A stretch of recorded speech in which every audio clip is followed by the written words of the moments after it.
Hi hello welcome back to my channel Dhanalakshmi BCM పిల్ల. పూర్ణాలు ఎలా ప్రిపేర్ చేసుకోవాలో చూసేద్దాం. మనం పూర్ణాలు ఫెస్టివల్స్ కానీ ఈ పెళ్ళిళ్ళల్లో కానీ ఎప్పుడైనా తినాలి అనిపించినప్పుడు చేసుకుంటూ ఉంటాం కదా. అందరికీ అంత పర్ఫెక్ట్గా అయితే రావు. లోపల ఉండేదైతే స్వీట్ అయితే అందరికీ కొంచెం అనుకనుక అయిపోయి పూర్ణాలు అయితే సరిగ్గా రావు, ఫెయిల్ అవుతూ ఉంటాయి. మనం పర్ఫెక్ట్గా ఎలా చేసుకోవాలి చూసేద్దాం.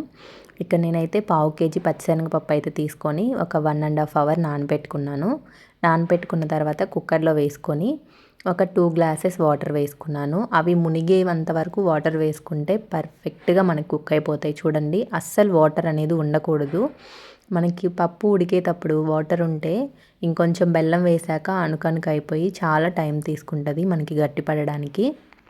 ఇక్కడ పావు కేజీ పచ్చిశనగపప్పుకి నేను పావు కేజీ వేసి ఇంకొంచెం వేసాను ఎక్స్ట్రా. మీరు ఒకవేళ స్వీట్ తక్కువ తినే వాళ్ళు అయితే పావు కేజీ వేసుకోవచ్చు. ఇన్కేస్ కొంచెం మాకు ఎక్స్ట్రా కావాలి అనుకునే వాళ్ళు ఇంకొంచెం ఎక్స్ట్రా యాడ్ చేసుకోవచ్చు. మనం అంటే బెల్లం వేసిన తర్వాత ఒకసారి టేస్ట్ చూసుకొని మీ టేస్ట్ తగ్గట్టుగా బెల్లం అయితే యాడ్ చేసుకోండి. చూసారు కదా, బెల్లం వేసిన తర్వాత సిమ్లో పెట్టేసి మనం కొంచెం చిటికెడు సాల్ట్ వేయాలి. ఏ స్వీట్లో అయినా సాల్ట్ లేకపోతే అస్సలు స్వీట్ అనేది టేస్ట్ ఉండదు. కొంచెం యాలకులు, ఒక 4-5 యాలకులు అయితే కచ్చపచ్చగా దంచి వేసుకోండి. ఇక్కడ బెల్లం అయితే మొత్తం కరిగిపోయింది. చూసారు కదా, బెల్లం మొత్తం కరిగిపోయిన తర్వాత మనం మంచిగా స్మాష్ చేసుకోవాలి. ఇక్కడ కొంతమంది ఏం చేస్తారంటే మిక్సీ పట్టేస్తారు చల్లారిన తర్వాత. మీ ఇష్టం, మీకు మిక్సీ పట్టేస్తే మిక్సీ అయినా పట్టుకోవచ్చు. లేకపోతే ఇక్కడ బెల్లం వేసుకున్న తర్వాత మనం గెంటతో స్మాష్ చేసినా కూడా మనకి మెత్తగా అయితే రెడీ అయిపోతుంది. ఆ తర్వాత మీ టేస్ట్ తగ్గట్టు మనం గీ అయితే యాడ్ చేసుకోవాలి. హోమ్ మేడ్ గీ ఉన్నా పర్లేదు, బయటదైనా పర్లేదు. మీరు ఎంత తింటారు గీ అనేది దాన్ని బట్టి యాడ్ చేసుకోండి. నేను ఒక 5 or 6 టేబుల్ స్పూన్స్ గీ అయితే యాడ్ చేసుకున్నాను. ఇక్కడ మనం బయట తోపు కోసం అనమాట పూర్ణాలు వేసుకుంటాం కదా. కొంతమంది ఏం చేస్తారంటే గోధుమ పిండి, మైదా పిండి తీసుకొని కలిపి పెట్టేసుకొని వేస్తూ ఉంటారు. మనకి టేస్ట్ మంచిగా రావాలి పప్పూర్ణాలు అనుకుంటే మనం నైటే దోశ పిండి ఉంటుంది కదా, మనం ఆ దోశ బ్యాటర్ తీసుకొని వేసుకుంటే చాలా బాగుంటుంది. ఎలా చేయాలో కూడా చెప్తాను నేను, ఒకసారి చూసేయండి. ఇక్కడైతే నేను తెల్ల నువ్వులు ఉంటాయి కదా, అవి యాడ్ చేస్తున్నాను. మనకి పైన కొంచెం అక్కడక్కడ తగులుతూ ఉంటే బాగుంటుంది కదా అని చెప్పేసి. ఇక్కడ చూసారు కదా, మనం మొత్తం సిమ్లో పెట్టేసుకున్న తర్వాత ఒక 1/2 అవర్ మనమైతే పక్కన పెట్టేసుకోవాలి ఫ్యాన్ దగ్గర. అప్పుడు మనకి మంచిగా అయితే రెడీ అవుతుంది. మనకి లోపల పూర్ణము మొత్తం ఇలానే ఉండల్లాగా చుట్టుకొని పక్కన పెట్టేసుకోవాలి. ఇవి మనం ఉండలు చుట్టుకునేటప్పుడే మనం ఆయిల్ అయితే పక్కన ఒక కళాయిలో పోసేసి మీడియం ఫ్లేమ్లో పెట్టేసుకుంటే ఆయిల్ కూడా హీట్ అయిపోతుంది.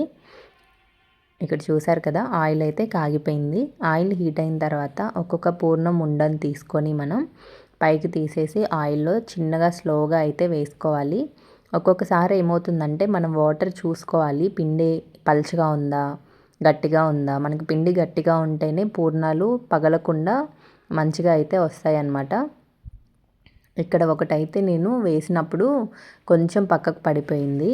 సో అందుకని ఆయిల్లో అట్లా వచ్చింది. ఇంక మిగతాయి మొత్తం అయితే పర్ఫెక్ట్గా వచ్చాయి. ఇక్కడ పైన తోపుకి ఎలా ప్రిపేర్ చేసుకోవాలి అంటే నైటే మనం 1 గ్లాసు మినపగుండ్లకి 2 గ్లాసెస్ కానీ 2.5 గ్లాసెస్ రైస్ వేసుకొని నానబెట్టుకోవాలి. ఎర్లీ మార్నింగ్ అవి బ్యాటర్ అంటే మిక్సీ చేసి పక్కన పెట్టుకుంటే ఈవినింగ్ లోపు అయితే పిండి మంచిగా పులుస్తుంది. అది ఈ బ్యాటర్ అనమాట, పైన వేసే మనం తోపు బ్యాటరు. అందులో కొంచెం మరీ థిక్గా ఉంటే ఏమో కొంచెం వాటర్ యాడ్ చేసుకోండి, లేదంటే అలానే వేసేసుకోవచ్చు. మనకి గోధుమ పిండి, మైదా పిండి, విడిగా బయట దొరికే పిండిలతో దేంతో చేసిన పూర్ణం అనేది కరెక్ట్ టేస్ట్, కరెక్ట్ స్ట్రక్చర్ అనేది ఏమీ రాదు. చాలా అంత బాగా అయితే ఉండదు టేస్ట్. దీంతో అయితే చూసారు కదా, మీకు కనిపిస్తుంటేనే ఎంత క్రిస్పీగా ఉన్నాయో. ఇవి చల్లారిన తర్వాత కూడా అంతే క్రిస్పీగా ఉంటాయి. పైన మీరు గమనించినట్లయితే నువ్వులు చూడండి ఎంత బాగా కనిపిస్తున్నాయో. మొత్తం అలానే వేసేసుకొని ఒక్కొక్కటి అటు తిప్పుకుంటూ కాల్చుకోవాలి, మొత్తం ఈవెన్గా కాలేంత వరకు. పైన మనకి పూర్ణం క్రిస్పీగా ఉండి లోపల మంచిగా సాఫ్ట్గా ఉంటే చాలా టేస్ట్ అయితే ఉంటుంది. పైన పూర్ణం మెత్తగా ఉండి లోపల కూడా మెత్తగా ఉంటే అంత టేస్టీగా అయితే ఉండదు. సో అన్నీ అలానే వేసుకొని మనం మొత్తం సిద్ధం చేసి పెట్టుకోవాలి. చూడండి అసలు ఎంత కలర్ఫుల్గా వచ్చాయో, ఎంత క్రిస్పీగా కనిపిస్తున్నాయో, చాలా టేస్టీగా అయితే ఉంటాయన్నమాట. మనం విడి పిండితో చేసుకుంటే ఇంత టేస్ట్గా రావు, ఇంత క్రిస్పీగా అయితే రావు. పూర్ణాలు అయితే రెడీ. ఇప్పటి వరకు మీరు ఎవరైనా ఫస్ట్ టైం చూస్తున్నట్టయితే మన ఛానల్ని లైక్ చేయండి, షేర్ చేయండి, సబ్స్క్రైబ్ చేయండి. ఇక్కడ చూసారు కదా, పూర్ణం అంటే చాలా వేడిగా ఉంది. అందుకని చెప్పేసి నేను స్పూన్ బ్యాక్ సైడ్ తీసుకొని హోల్ పెడుతున్నాను. పూర్ణం చాలా తొందరగా అంటే చల్లారదనమాట, చాలా హీట్ ఉంటుంది కదా, సో వేలు పెడితే కాలిపోతుంది. అందుకని చెప్పేసి మనకి మెయిన్ పూర్ణంలో గీయే కదండి, గీ వేసుకొని పూర్ణం టేస్ట్ చేస్తే ఆహా ఏమన్నా ఉంటుందా చెప్పండి. మీరు కూడా ఒకసారి ట్రై చేసి ఎలా వచ్చింది, ఎలా ఉంది కామెంట్ చేసేయండి. ఈ వీడియో కనుక మీకు నచ్చినట్లయితే లైక్ చేయండి, షేర్ చేయండి, సబ్స్క్రైబ్ చేయండి. Thank you for watching this video. Thank you.